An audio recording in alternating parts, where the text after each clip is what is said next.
Meus amigos, estamos começando o nosso programa e estamos, como sempre, interessados na nossa economia e hoje, mais do que nunca, estamos pensando na nossa economia regional.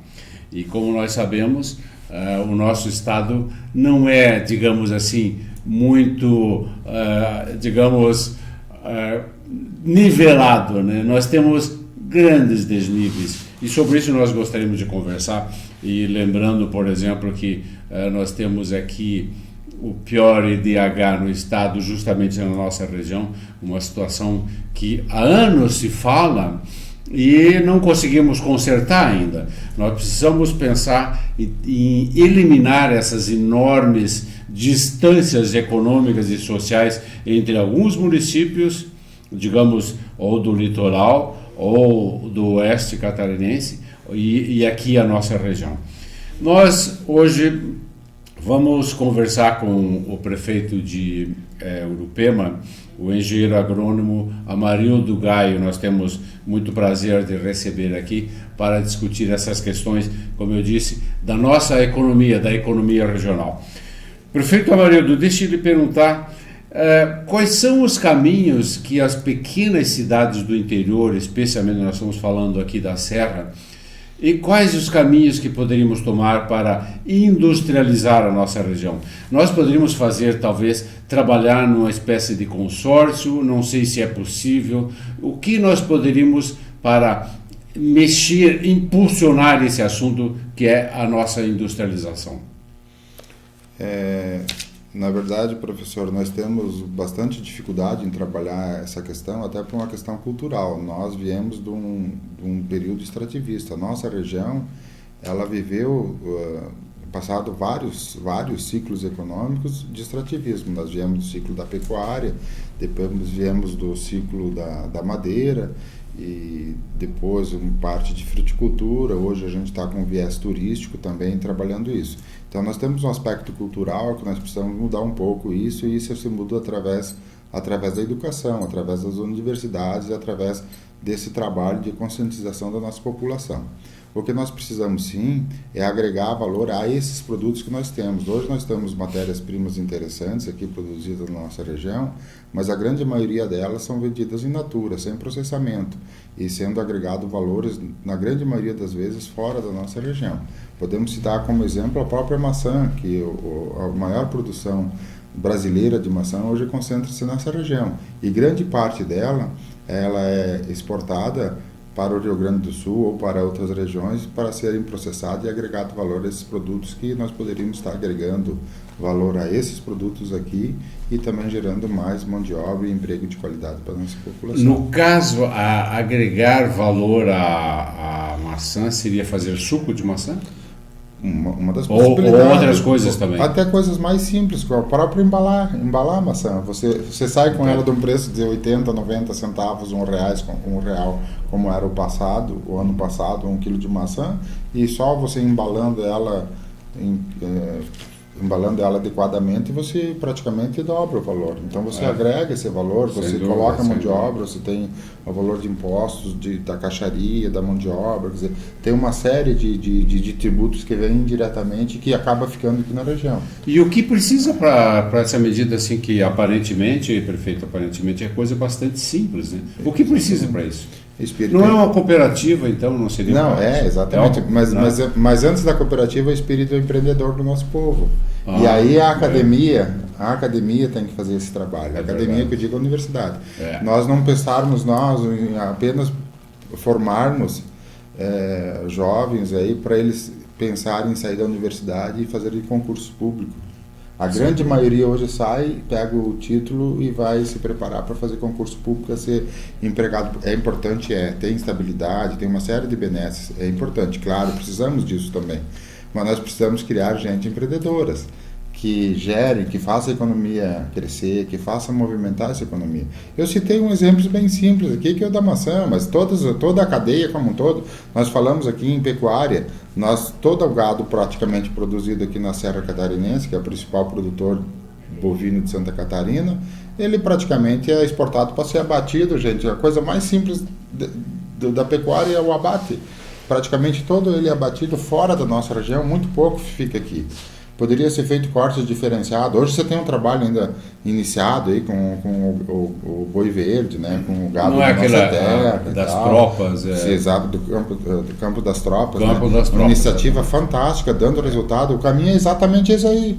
Iniciativa regional daqui de Lages, importante, é isso aí mesmo, diferenciar a qualidade da nossa carne pela qualidade do nosso rebanho, pelas raças britânicas que a gente tem aqui, né, e começar a agregar um valor diferenciado e fazer com que essa riqueza fique mais bem distribuída aqui na nossa região, e não acontecer como aconteceu com o ciclo da madeira, que se evadiu toda a riqueza das araucárias extraídas aqui, crescendo Florianópolis, Porto Alegre, Curitiba, Caxias do Sul, quer dizer, todas essas cidades, aqui ficou só o passivo social, ficou o quê? Ficou aquela mão de obra que os grandes madeireiros se deslocaram para outras regiões, ficaram aquele povo desempregado, muitas famílias desestruturadas, criando um passivo social grande para a nossa sociedade, nós estamos tentando corrigir até hoje. Perfeito. Muitos pais de famílias, inclusive, com problemas de saúde, outros com deficiências físicas, sem perna, sem mão, sem coisa, né? Porque Perfeito. naquela época não se tinha cuidado nenhum com essas questões. Além de uma taxa de desperdício da própria árvore, que eu já li a respeito, que no passado chegava a 40%. Né? Então, essa realmente é uma situação bastante complicada. E que relaciona, prefeito, também com um assunto que vez ou outra a gente discute aqui, que é a questão da vocação regional, que para mim é uma falácia, é uma coisa que empurrou a nossa região para uma ilusão, enquanto as outras regiões, as outras partes do estado, como o oeste e partes do litoral e mesmo o sul, se industrializaram. E nós ficamos aqui pensando em vocação, e os financiamentos do governo não vieram para cá. Mas esse é um outro assunto, e eu queria continuar naquela linha, prefeito. Então, o turismo poderia ser uma solução adequada para nós aqui, para nossa região? Com certeza. Tal como o Gramado, por exemplo? Por vários fatores. Sim. Por vários fatores. Primeiro, que o turismo é a forma mais distribuidora de renda. Ela é mais socialmente justa no critério de distribuição de renda. Porque todos da cadeia do turismo ganham. Ganha o cara da padaria, ganha a hotelaria, ganha a gastronomia, ganha o borracheiro, ganha o posto de gasolina. Quer dizer, ela distribui socialmente esse dinheiro a todos os que participam do processo. Perfeito. Talvez lá dentro no movimento econômico das prefeituras não aparece diretamente essa diferença. Mas a gente observa que a qualidade de vida da população onde está inserido o turismo é diferente. Porque ele distribui de maneira social melhor. Gera emprego de qualidade, dá emprego para o restaurante, dá emprego para o garçom, dá emprego para quem faz a comida, para quem dá para a camareira, quer dizer, então redistribui uma renda para uma grande gama de pessoas.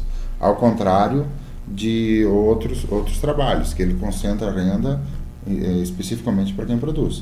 Mas então, por que nós não seguimos o exemplo, então, de Gramado, prefeito? Não, acho que está... Porque Gramado, desculpe lhe interromper, Gramado está numa situação hoje bastante privilegiada, mas quem conheceu Gramado há 20 anos, por exemplo, era uma situação bastante incipiente, muito simples ainda, digamos assim. Mas hoje é uma estrutura muito bem formada.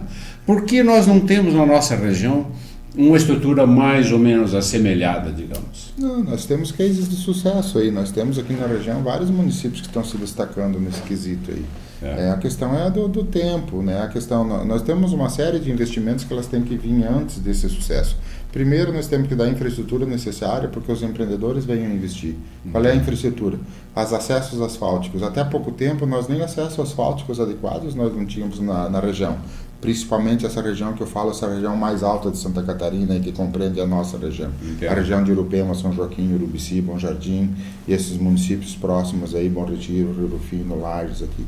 Tem vários municípios não tinham acesso asfáltico, então você não tem nem como pensar em aparelhamento turístico se você não tem essa questão básica. Okay. Então, é a primeira parte. A segunda parte é qualificar essas pessoas para você poder receber empreendimentos. Nós não tínhamos cursos técnicos, nada para capacitar essas pessoas no local.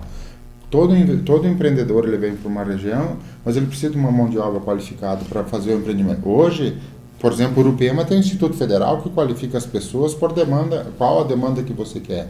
Mas na área de turismo? Em todas as áreas. Nós temos curso de gastronomia, nós temos curso de garçom, quer dizer, todo excelente. Que são os FICs, curso de formação inicial e continuada. Isso aí fornece mão de obra para toda a região. Lages tem isso aí também hoje, até pouco tempo não tinha. Claro. Até pouco tempo, que eu digo 15 anos atrás. Né? Okay. Que se falar em turismo é muito pouco tempo. Né? Então nós temos algumas coisas que vêm antes do investimento da iniciativa privada. Perfeito. Nós adequarmos as nossas cidades para que ela seja atrativa para as pessoas virem investir. Nós deixarmos as nossas cidades limpas, nós florirmos as nossas cidades, nós dar acessibilidade às nossas ruas da cidade. Quer dizer, as prefeituras se preocuparem com o embelezamento, com a educação do povo, com a questão do lixo, com reciclar o lixo. Nós reciclamos 100% do lixo na nossa cidade há muitos anos. 100% reciclado. E outras então cidades... um aterro conforme as normas, etc. Tudo. Nós não temos aterro, nós reciclamos todo ele. O que é orgânico é compostado e vai para as ruas para fazer os canteiros de flores das ruas, para as escolas e tal. Excelente. Tá. Mas é um processo que está acontecendo nos demais municípios também, entendeu? Então, o turista quer ver isso. Ele quer ver uma cidade bonita, ele quer saber uma pessoa que eduque, que seja bem educada, que receba bem o turista, preparar a população para isso. Né? Eu vou voltar aí a 15, 20 anos atrás, quando a gente plantava flores na cidade e as pessoas iam lá e arrancavam as flores que eram plantadas. Porque elas não tinham o hábito, não tinham o costume. Hoje não. Hoje elas ajudam a plantar, elas não tiram, pelo contrário. Elas pedem para a prefeitura disponibilizar para plantar na frente da casa delas. Perfeito. Então é uma questão cultural, que você vai... É aquela história, por exemplo, de um reflorestamento. Você faz um reflorestamento de eucalipto, por exemplo, no primeiro, segundo ano é terrível para você controlar a formiga. Por quê? Porque você invadiu o espaço dela com uma coisa diferente. A partir do momento que ela se adaptou e consegue conviver com aquilo, para ela não é novidade. É igual nós, quando veio a lei de usar cinto de segurança, para nós era uma coisa... É verdade. Catastrófica, nós não podíamos nos acostumar. Hoje é automático, você entra dentro do carro, se você não colocou cinto, você está percebendo que você tem alguma coisa que não está certa. Hoje, com as comunicações, etc., a gente está percebendo que essa necessidade de desenvolvimento ela é mais urgente. Nós não podemos esperar, digamos, 15 anos ou uma geração, 25 anos, não podemos esperar. Nós temos que fazer algumas coisas rapidamente. Então, essa questão do turismo, há um chamariz muito grande em relação à região, que é o frio, a neve, etc., que poderia ser aproveitado. E esse paralelo que tu colocou de comparativo de Canela, Gramado com a nossa região, é um comparativo que deve ser feito sim. Só que eles estão aí já trabalhando essa questão aí há 30, 40 anos, um pouco mais. E eles vieram de uma cultura um pouco diferente da nossa, que eu já falei anteriormente. Que nós viemos de uma cultura... Desculpe, a cultura seria do ponto de vista étnico? Étnico, exatamente. Ou simplesmente uma questão cultural? É étnico e cultural, porque nós estamos numa cultura extrativista. Nós vivemos a vida toda extraindo erva mate, o pinhão, o xaxim, o gado de criação extensiva, o leite, quer dizer, então não era de uma atividade do setor primário também, mas que era feito com cultivo, com trabalho, com a força e tal. Então é um processo que talvez demore uma ou duas gerações a mais para o povo se adaptar. Isso está no inconsciente coletivo, não são coisas que nós queremos que seja dessa forma. É um processo que nós temos que trabalhar, que a academia tem que ajudar, que as pessoas... Porque hoje aqui na nossa região o que funciona? Funciona o efeito São Tomé. Se o cara vê que o cara ganhou dinheiro, ele vai atrás e faz. Entendeu? E aí, normalmente, a gente está chegando depois. O povo da região, o pessoal vem de fora, faz, se dá bem, e aí o pessoal está indo atrás. Mas está acontecendo isso, entendeu? Está acontecendo. Nós temos, na questão turística hoje, nós não estamos ficando mais muito para trás, não. A coisa nos últimos, eu não tenho medo de errar em absolutamente nada. Nos últimos 5, 6 anos, a nossa região... ela cresceu fantasticamente nessa questão. No turismo. Sem medo nenhum de errar. E daqui 10 anos você vai ver a diferença. Não vamos ser pessimistas, não. Com 10 anos vocês verão a diferença que a Serra Catarinense como um todo. Aqui eu estou falando de Serra Catarinense. Vocês vão ver a diferença, porque nós temos inúmeros investimentos dentro do meu município sendo feitos que darão um resultado fantástico. E sei dos outros municípios também, como um todo. E muitos empreendimentos adquiridos que a gente não sabe ainda qual é a intenção das pessoas virem fazer. Mas ainda volto a frisar, infelizmente a grande maioria de iniciativa com investimentos de fora. Mas as pessoas daqui também participam, porque claro, como eu acabei de falar, o turismo é um processo que ele engloba todas as pessoas e distribui bem a renda, e é um ganha-ganha. Todo mundo acaba ganhando com o turismo. Eu lembro de uma situação interessante, há uns 5, 6 anos, que eu descobri uma certa irritação social, uma coisa um tanto imperceptível, mas essa irritação social em relação ao pessoal de uva e vinho, que era, talvez um pouco mais, 8 anos talvez, que era uma espécie de novidade, né? Uma coisa que foi colocada num ambiente completamente diferente, pecuária e madeira, etc, etc, e veio o pessoal com um ramo novo, uma tecnologia nova, um produto novo.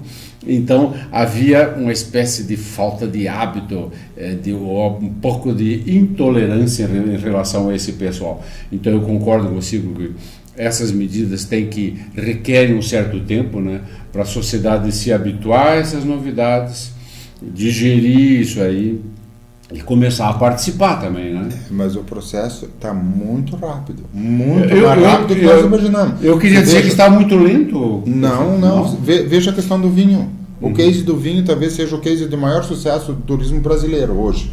O case de vinho Serra Catarinense. Entendo. Nós temos 15 anos só de produção de vinho. 15 anos. É verdade. Nós estamos competindo aqui com regiões milenárias.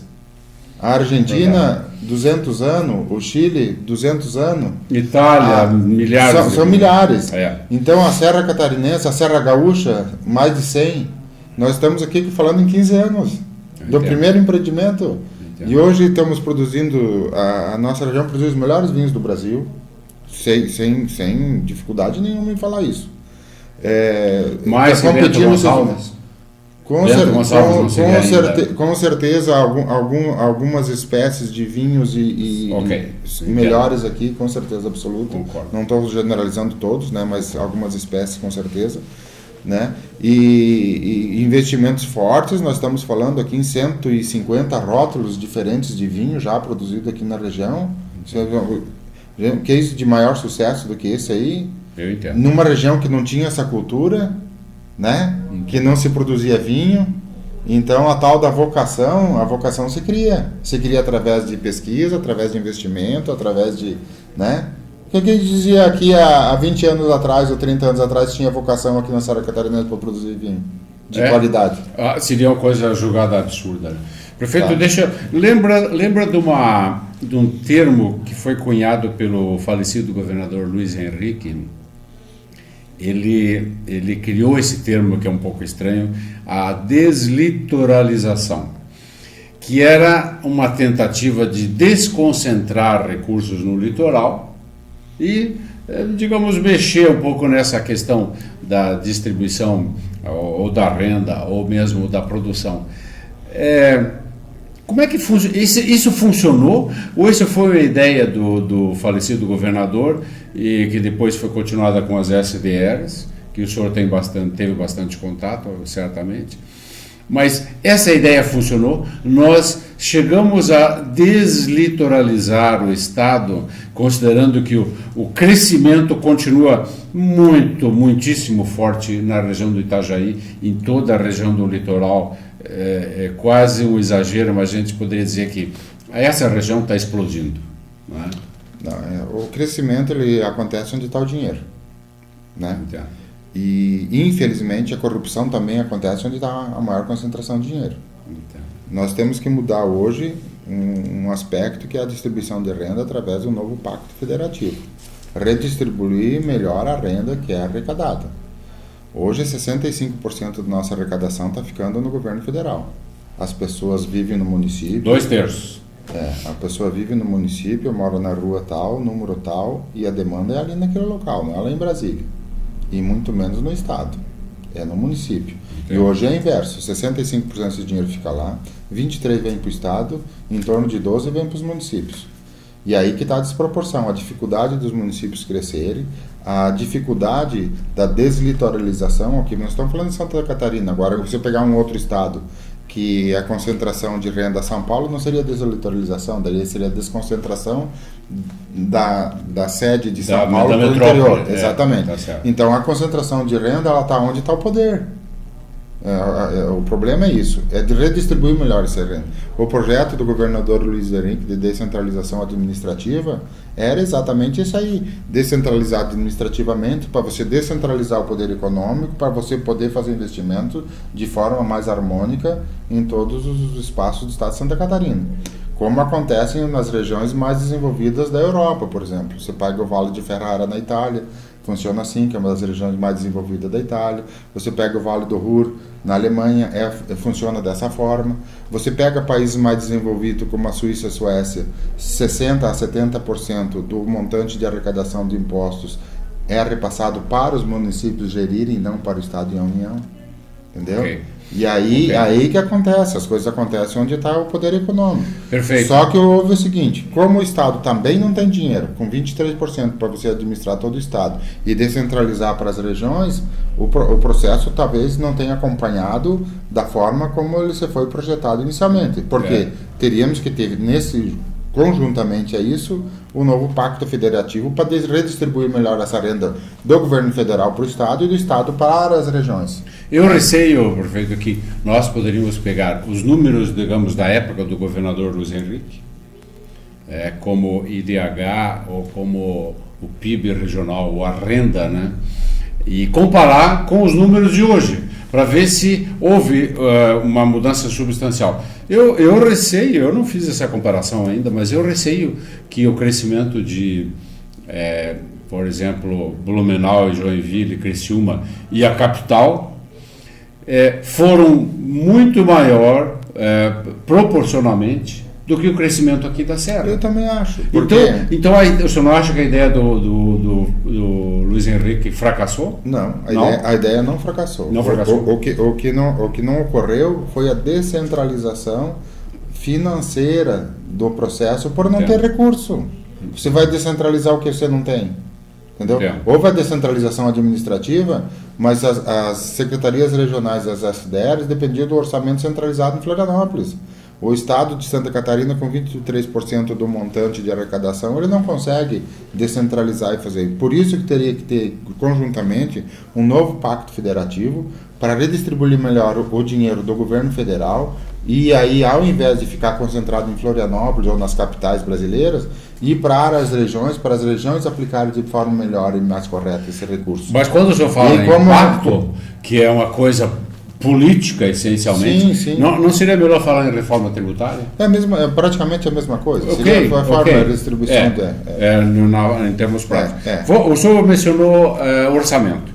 Deixa eu lhe perguntar o seguinte, que talvez nunca, nós temos falado muito no Brasil essa expressão nunca antes na história do país. Nós temos falado excessivamente nisso, mas a crise dos orçamentos, e especialmente a crise do orçamento federal, nos traz uma porção de lições.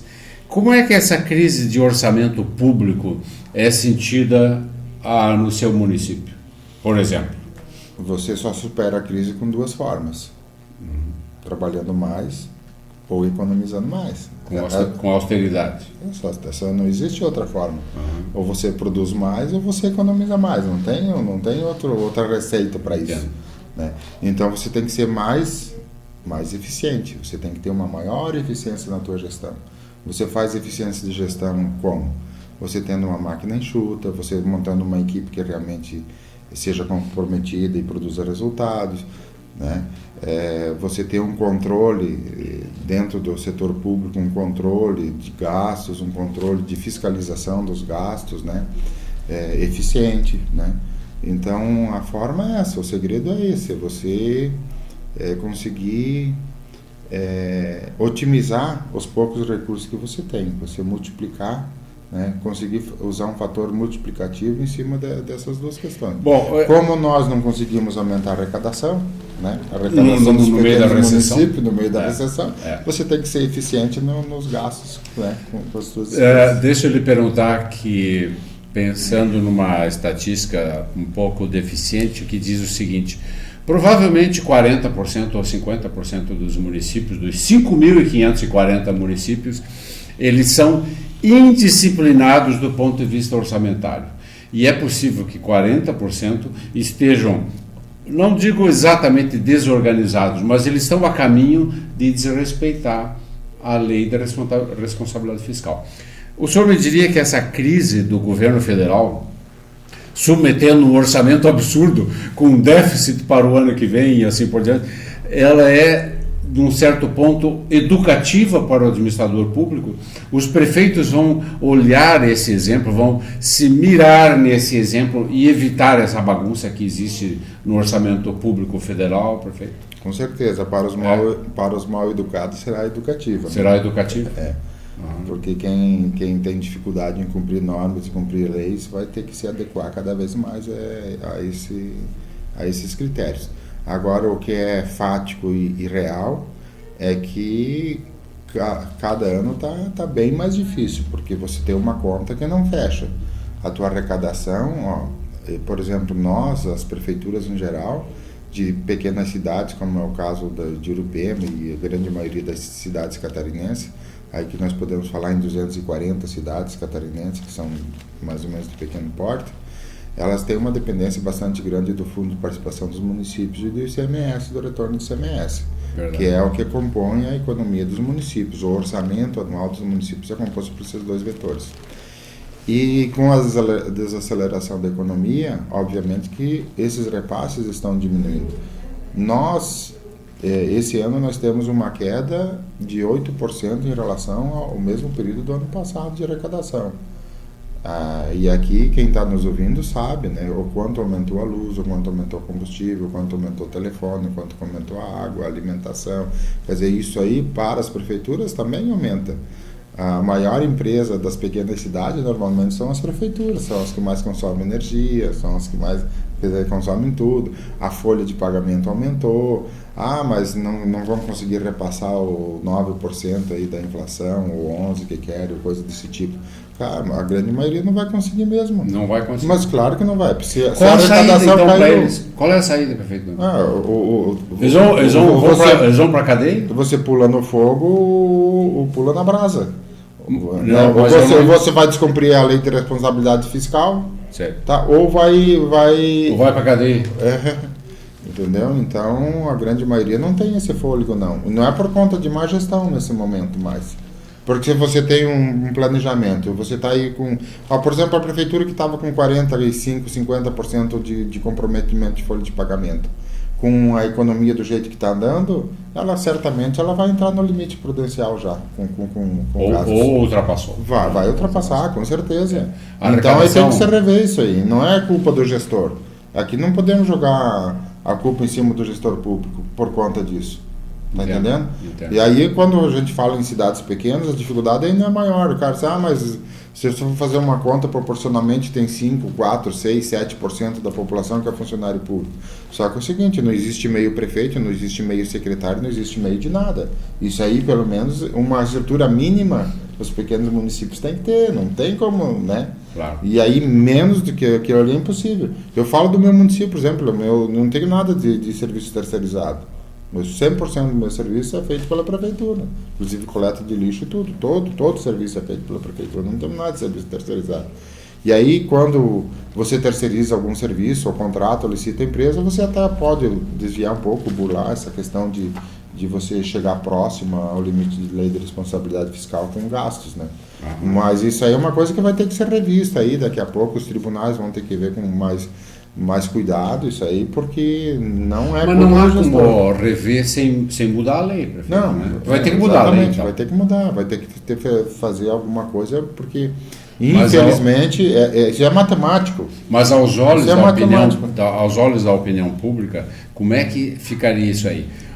O crime não pode ser evitado, então muda a lei, ele deixa de ser crime. Quer dizer, a sociedade não vai aceitar que mude a lei de responsabilidade fiscal para acomodar excesso de pagamento de salário. O que vai ter que ter, então, é uma certa... Não é o excesso de vai pagamento. Ter que demitir. Não é. Mas tem situações que você não pode admitir. Você chega em uma estrutura mínima. Você vai deixar sem um Por professor causa da de sala de aula? estabilidade? Por causa da Não, estabilidade? nem por isso. Você tem uma estrutura mínima no município que você não pode diminuir além disso.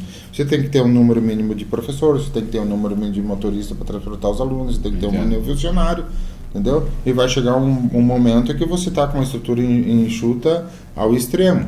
E aí você tem que partir do entendimento de que nem sempre nós conseguimos repassar um aumento pretendido num momento de recessão. O país aí está fechando com 3% de recessão esse ano. Tá, a poupança pagou quanto? 6. Tá, os caras querem 12 de aumento. Exatamente. Tá, e o país deu 3 de recessão. De 2010 para cá, Santa Catarina, sabe qual foi o aumento de Santa Catarina? Que é o estado que está em melhor situação do país. 0,4 negativo. O PIB de Santa Catarina de 2010 para 2016.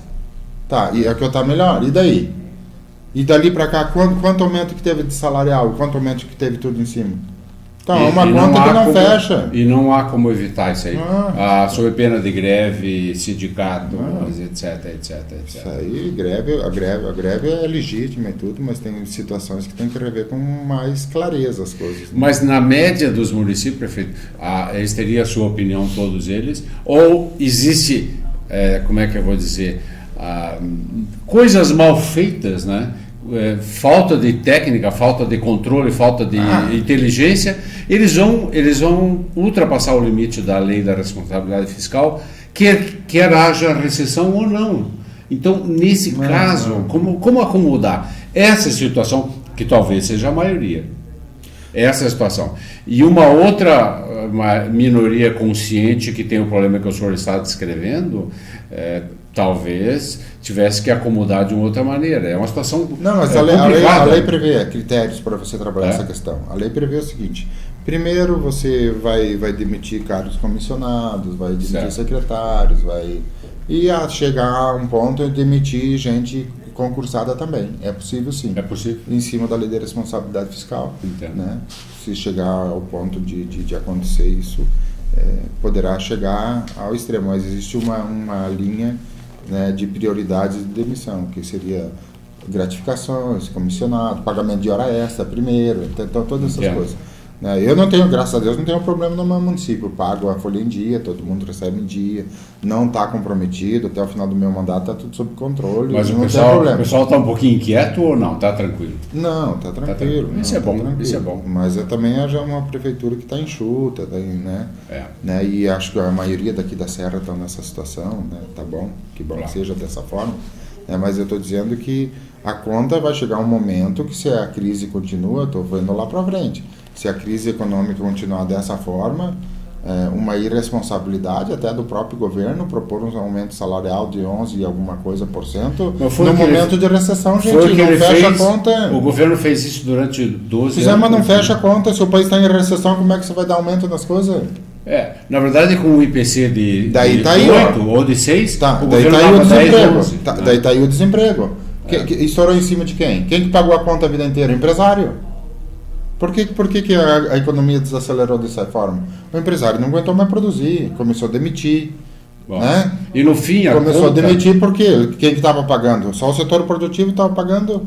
Quem que está pagando todos os programas sociais do governo? Que eu acho bom, não estou criticando. Eu entendo. Não estou criticando. Claro. Saía da onde? Não se cria dinheiro, se transfere. Se transferia da onde? A vida inteira transferindo. Os bancos puxando o quinhão dele. Porque o banco nunca tiveram tanto lucro. O enorme quinhão deles. Então, né? Então os bancos puxando dele. E a outra parte puxando daqui para os programas sociais. E quem é que aguentou todos esses anos? A economia estourou. Eu concordo com você. O empresariado não aguenta mais pagar imposto, não aguenta mais pagar todas essas tributações em cima, em tudo que é coisa. O país mais caro do mundo em tributação é o Brasil. É verdade. Prefeito, eu considero a nossa discussão muito produtiva. Eu queria muito lhe agradecer a sua vinda aqui ao nosso programa e queria lhe pedir as suas palavras de encerramento, porque nós chegamos já ao nosso tempo, prefeito. Por favor, o senhor tem alguma mensagem de final daqui da nossa discussão, muito produtiva, aliás, eu gostaria de lhe ouvir, então. Eu queria agradecer a oportunidade de estar aqui, né? Revendo amigos, né? E falando um pouco da nossa experiência aqui para a nossa região, para a Serra Catarinense, e dizer, professor Ida Brandt, que nós estamos sempre à disposição, né? O pouco de conhecimento que a gente tem que compartilhar. É uma coisa, o senhor é da academia, o senhor sabe disso. A única coisa que a gente só aprende, só ganha transferindo é conhecimento. É né? verdade. Você não pode reservar conhecimento para você. A partir do momento que você está transferindo o teu conhecimento, você acaba aprendendo com isso. Então a gente está à disposição sempre, né? E dizer que acreditamos firmemente na Serra Catarinense, temos todo o potencial para crescer e temos certeza com esse povo maravilhoso que nós temos, com as condições que nós temos aqui, com a bondade que Deus deu para toda essa região aqui, nós em breve estaremos liderando aí no cenário catarinense e nacional o grande desenvolvimento, até porque a grande fronteira agrícola e industrial a ser explorada, em função da sua posição geográfica a nível de Mercosul todo, é a nossa Serra Catarinense. Temos aqui toda a infraestrutura viária principal, as principais rodovias passando por aqui, os aeroportos sendo inaugurados, quer dizer, um povo trabalhador, né, e uma fronteira agrícola toda, aí, como eu já falei, para ser explorada, cidades crescendo, né, então temos toda a confiança e a certeza absoluta que teremos sucesso aí pela frente. Excelente. Eu gostaria de agradecer muito a presença aqui do engenheiro agrônomo Amarildo Gaio, prefeito da cidade de Urupema, e eu queria dizer, prefeito, que eu apreciei muito a nossa conversa e as suas palavras não são exatamente de um engenheiro agrônomo, mas me pareceu que eram palavras de um economista também. Muito obrigado, prefeito, e eu convido aos nossos telespectadores, aos nossos amigos, estudantes e empresários a estar aqui no nosso próximo programa. Um grande abraço para vocês e até lá.